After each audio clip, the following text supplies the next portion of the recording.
Many of us play fighting games for various reasons: personal enjoyment, competition, or even to make a living. For stronger and more visible players, the dream of sustaining yourself on fighting games is becoming more of a reality, with sponsors and teams looking to support the community. But how does this all work, and what do teams look for in prospective players? I had a chance to sit down with Tran of EQNX and talk to her about her career in gaming, as well as the decisions that go into managing the team. Well, when I was younger, my cousins and my uncles had one Super Nintendo, and we would always go over to my grandma's house where it was, and they would play Street Fighter, and I thought it was so cool, and I tried to learn it, but it was really hard because I was really young. So when people would be like, hold down 2 seconds, back 2 seconds, it was way too hard for me. But I loved watching my uncles play it. They just kind of really influenced my sister and I to really play games. I was really into solo games, RPGs, Final Fantasy. And then when I got into high school, that's when I started following Halo, because I saw a broadcast of MLG on I think it was TNT or TBS, I can't remember, but it was really cool, Halo 2. And then I saw the esports aspect. They had a studio and fans and replays, and I thought it was awesome. And then I saw MTV True Life, I'm a Pro Gamer with T-Squared and Ali from CSGO, and I just fell in love with the competitive atmosphere of esports. I realized that there was an MLG coming up that was in Meadowlands. So that was convinced my mom. I was 8. I finally turned 18. I was like, can I please go? Can I please go? And then she said yes. So then I went to my first MLG, and I've been addicted to esports ever since. I competed from high school to maybe sophomore year in college. Then I started taking career and my work and my education really seriously. So that's when I decided, I can't really put in the hours to be good at this game, but I still want to be involved. So I thought, let's mix together my education and my love for esports. So started working with NESL, covering their StarCraft tournaments, and then ESFI, also doing StarCraft tournaments. And I did a lot of volunteer work writing for these websites until I got my first job with IPL. The IGN Pro League would continue to put on events before being acquired by Blizzard in April 2013. With the league shutting down, Emily had a few decisions to make concerning her next moves. So a lot of the IPL staff actually, some moved to Blizzard, and then there were some who went to Riot. So my manager went to Riot. He brought me on to be a LOL esports content contributor. And so I was doing writing for them, and I did that for a little more than a year. There were a lot of changes with the company and the management, and I just felt like I wanted to be part of a team, because I didn't really want to work for the tournament itself. I wanted to follow a team, get to know the players, because I realized that's what I really liked, working with the people there. So I saw a post on Twitter from EchoFox, and they were looking for a number of positions, and one of the positions that caught my eye was social media coordinator.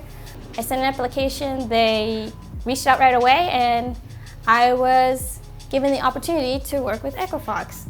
And I was super excited because, they were a T1 org, and then it's Rick Fox as the owner, and they had just picked up 10 fighting game champions, so it was a dream come true. As it is with a lot of esports companies or businesses, just because your title is social media coordinator doesn't mean that's the only thing you're going to do. You're going to wear a lot of hats in esports, especially with a new team, a growing team.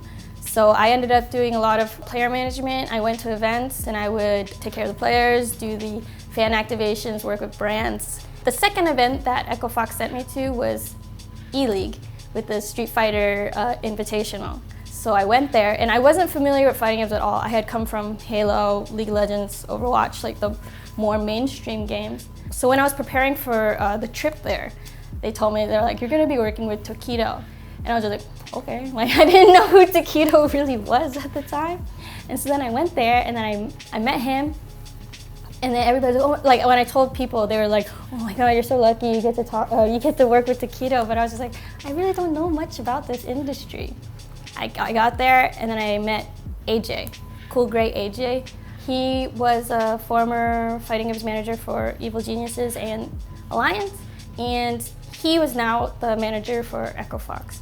And he basically took me under his wing and just taught me so much about fighting games and the players and the community and the atmosphere, along with Justin Wong, who was also there, that's when I really was exposed to fighting games and how awesome it really is. It's like an addiction. Like, it's so much fun to just watch, and everybody's cheering and the crowd's crazy. But like, of course, they were like, "This isn't a real fighting game, but this is E-League." Like, and I was like, "Really?" But it's already pretty awesome.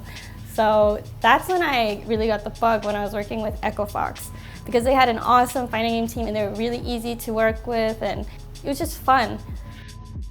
EchoFox would continue to be a major force in fighting games, with a roster including players such as Justin Wong, Tokido, JDCR, and Mewtwo King, to name a few. And while many would be content to work with such a strong team, Emily's own ambitions would lead her down a different path. I came to a crossroads where I just felt like, do I want to continue working for this professional organization, really great organization, but I just felt like with EchoFox, I would just always be a social media coordinator. I felt like there was no room for growth for me. Even though I love the players and I love the team, I love the people I work with, but I just felt like I didn't want to just keep being a social media coordinator. I felt like I could contribute so much more. Did I want to keep working for other teams, other brands, and like scrape by, or keep being a social media coordinator and do the climb again? Or did I want to try to do my own thing? And I talked a lot with my father, he's actually an entrepreneur himself. So I talked to him and he said, you know, why don't you try to use this time to follow your passion? Like, when else, you know, like, if you want to try this, now is a good time. So my father has an investment group and he works with different companies. So I talked to him and I pitched to him about my idea, and he was all for it. And so sometimes I'm worried to talk to people about how EQNX is like a business venture with my family, because then people have this thought that, you know, it's just a spoiled rich kid like taking daddy's money to do an esports team, and you know, she's just spoiled, ungrateful, or something like that. So I get really worried about that, but I've come to learn that, like, you know, I'm actually really proud that I get to work with my dad, like, and he believes in me and he believes in this project and helps invest in it. And people think sometimes, you know, like with daddy's money, you don't use it properly, or like, I'm just chilling at home like with a margarita. I don't know. But actually, I feel intense pressure to make sure that my family's investment is going somewhere, because you have so many people who believe in you, and it's on my shoulders. So I just feel like a lot of pressure to make sure things go well, because I want to make my dad proud, because he believes in us. In June 2018, Emily and her cousin Timo Kaufman would team up to form EQNX and debut the team at that year's CEO. Even with all of her prior experiences in esports, managing a team would become a new challenge for Emily. As you can tell with my experience, I'm in marketing, I'm in communication, I am not an entrepreneur. So in this position, I just feel like so pressured, because I need to make sure I steer us in the right direction, because I'm like the captain. A lot of people rely on you. You have to have eyes everywhere, and it's been a real challenge because I don't have a lot of experience as like a lot of the other team owners or entrepreneurs, but you know, I think we're really going on the right track. So when I was working with EchoFox, I followed a lot of the fighting game players at events and worked with them, and I just started watching the different games, and I definitely just loved Tekken so much. It was so fun to watch, and the crowd there's so much passion, and it's fun, and they're side betting, and it's crazy, and the game was just fun to watch. So I knew if I was gonna go into a fighting game, I would go into Tekken. So when I was looking for a player, I reached out to my contacts in Tekken, and then I asked them, like, which player do you think I should pick up? And they all suggested Dimeback. And it just happened, like, we were going to tournament, like, we were focusing a lot on Tekken, obviously, because that was our one player. And that's when we just, you know, really started picking up other players in the Tekken community, because it was like our thing. And we reached a point where we got Cuddlecore, Joey, and Dimeback. And I told Tim, I was like, you know, I really don't want people to pigeonhole us as like a Tekken team. I want to be like a fighting game team. So we brought on more diverse players, Brian F. and a lot of our streamers. And then I just kept thinking about it, like, what what do we enjoy most about, the team, the players, like what direction are we going in? And I just realized like, what's wrong with being a Tekken team? Like Tekken is great. Tekken has great personalities. We love the game. Why force something when we love, like Tekken is our sauce. Like we love Tekken. So now I'm just like, yeah, we're like a Tekken team. Like that's fine. We have great players and we love the game and we really believe in the game, and I think it's gonna just keep growing. So now, like I'm totally cool with being a Tekken team because I believe in it. Opportunity! And he has range drive as well. Kick a man. Oh, the double dump. Oh my God, they They're win! at range. Oh my God! Dive back up! Double slow motion. Oh my God, okay. I am always looking for the next talent. And with our team, I focus on people who haven't quite broke out yet. Like we aren't looking at established players that are already have like a bunch of championships, have been on huge teams. We feel like we can help more when it's somebody who hasn't quite developed their brand, brought up their social media. So we look for people with a lot of potential in that way. And yes, winning, skill, having that experience and that understanding of the game, it's important, but it's not necessarily something like we seek. It's important for somebody to have an idea of their branding and their community and how they can grow it, or like at least have the will to grow it. Because being good at a game, that's good. You're gonna get money through tournament winnings and all that, but it's not sustainable, and it's not gonna. You can't be a player forever, right? You need to have a personality that people care about. You have to build your community. You have to build your social voice, and that'll make your career last longer. So it's important for us to find somebody who understands that, and then somebody who's really easy to work with. Because when it comes down to it, right, they're not just players. We're gonna be in like the office together. We have to work together, we have to communicate, and they have to understand the importance of working with sponsors. They have to be mature.